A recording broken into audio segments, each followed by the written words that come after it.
Welcome to Penrose Learning, where we make understanding easy. You're starting immediately.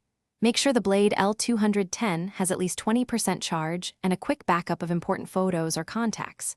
Once ready, press and hold the power button and choose Restart.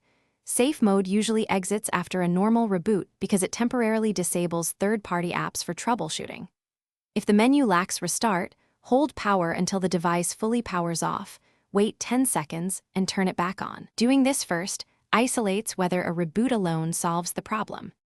Once the restart fails to remove safe mode, look at apps you installed or updated just before the problem appeared, because one of them likely triggered safe mode. You should uninstall those suspicious apps one at a time and then reboot after each removal so you can identify the offender. This targeted approach avoids unnecessary resets. Make sure to also open Settings apps and clear cache for apps that misbehave. Clearing cache can resolve conflicts without losing app data. If uninstalling apps and cache clears don't exit safe mode, use the recovery menu to wipe the cache partition. Power off, then hold the correct button combo for your Blade L210 to access recovery, then choose Wipe Cache Partition. This clears temporary system files without erasing personal data.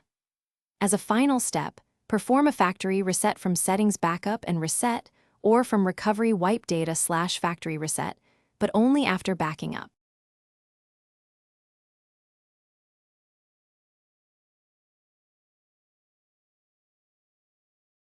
Thanks for watching. If this was helpful, leave a like and consider subscribing. See you next time.